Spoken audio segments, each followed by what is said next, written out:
Hey guys, welcome to Technability. I am Berge, and we have the battle of the low to mid-range phones here today, and both of them are Samsungs. Okay, so what we have here is the Samsung Galaxy Rush M830, and then we have the Samsung Galaxy S3 Mini. So Galaxy S3 Mini, Galaxy Rush. So basically, both of these phones are fairly low end. They're both running TouchWiz, obviously, in terms of the overlay. However, the Rush is running, if I can go to settings here, I could find settings. The Rush is running ICS, ice cream sandwich, in case you don't know what ICS is. You can see right there.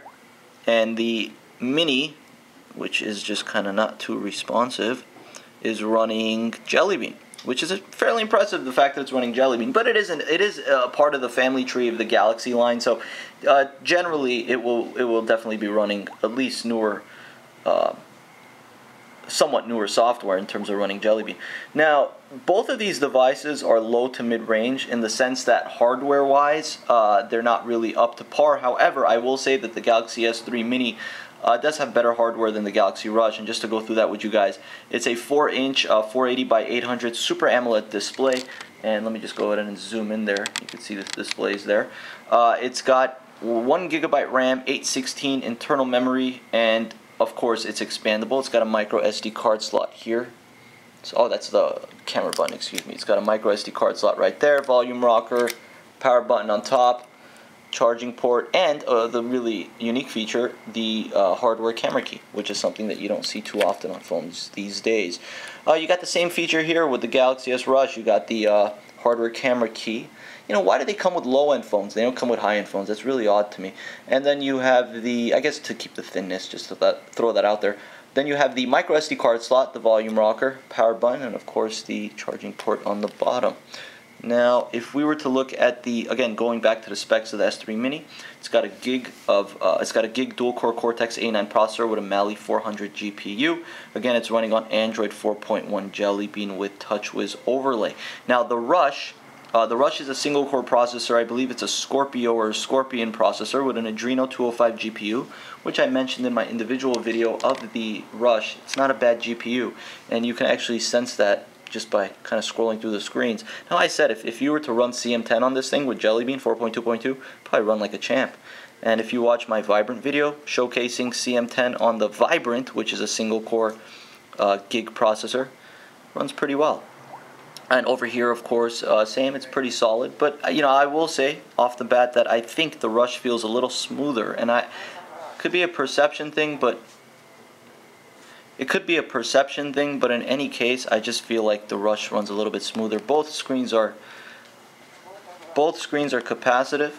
You can see that right there. Now, with the Rush, you got a 320 by 480 resolution 3.5-inch display, which is similar to what you would once get with the iPhone 3GS back in 2009.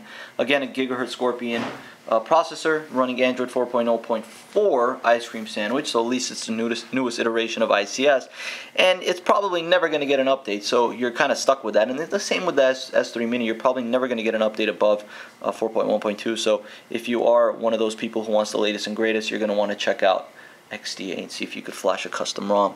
Alright, let's go ahead and do a speed test here with the browser. You can see the S3 Mini opened faster. So just because the overall, home screen transition feels smoother on the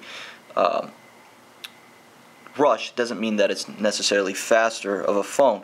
So let's go ahead. I don't know if you could see that, but it's yellow. It's got a yellow tint here on the Rush, and you got a blue tint here on the Mini. So Super AMOLED blue. And the yellow is coming through on their, I believe, TFT LCD display. So let's go ahead and do a speed test here. Let's go ahead and load technability.com. So that's T. I really cannot utilize swipe for the life of me, so I'm just going to type this out. Techna. It's so hard using a 4-inch device, and that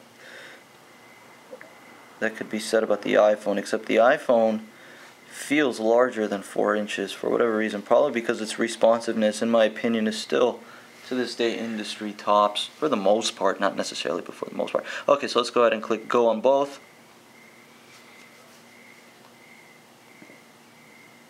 And they're off on the races. We have the Galaxy S3 Mini going. Oh, there comes the rush from behind.